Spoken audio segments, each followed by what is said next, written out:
On part avec Jean-Charles Tessèdre. Bonjour Jean-Charles, maître Tessèdre. Bonjour. Vous êtes avocat. Absolument. Et vous avez une petite mission qui vous a été confiée par 57 députés, accessoirement rien que ça, contre le 80 km/h. Oui, absolument. Voilà. Et dites-moi, alors je vais commencer par faire un gros pampan cucu, monsieur Tessèdre, maître Tessèdre. Comment on fait pour être l'avocat contre le 80 km/h et ne pas avoir encore contacté 40 millions d'automobilistes, qui est l'acteur numéro 1 sur ce sujet?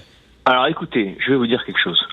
Je suis ravi du rapport qui est sorti, un comité d'experts manifestement rattaché à 40 millions d'automobilistes, si je me trompe pas. Le comité indépendant d'évaluation, tout à fait. Comité indépendant d'évaluation, qui a sorti donc un rapport. Et le jour même, vous avez un communiqué de presse du ministère de l'Intérieur qui y répond. Oui. Et sa réponse, elle est très intéressante.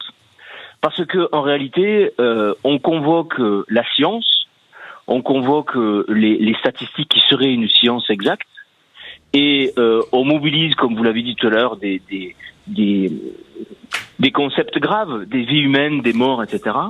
Et on veut en faire une science, donc on veut, si vous voulez, par ce biais-là, supprimer tout débat. À partir du moment où ce sont des chiffres, c'est incontestable. Et ça marche assez bien. Malheureusement, les gens pensent que y a une baisse historique des morts sur les routes depuis que le 80 km/h existe, et c'est pas vrai. Les chiffres qui sont avancés, les 116 morts, c'est une projection qui est fondée à partir de rien. Ouais. Et même mieux, on nous explique que s'il n'y avait pas eu des radars dégradés, ce serait 176 morts de moins. Donc comment voulez-vous établir un lien de cause à effet entre des gens qui sont toujours en vie et qui du coup, des morts qui ne sont pas arrivés sur un fait qui n'est pas advenu.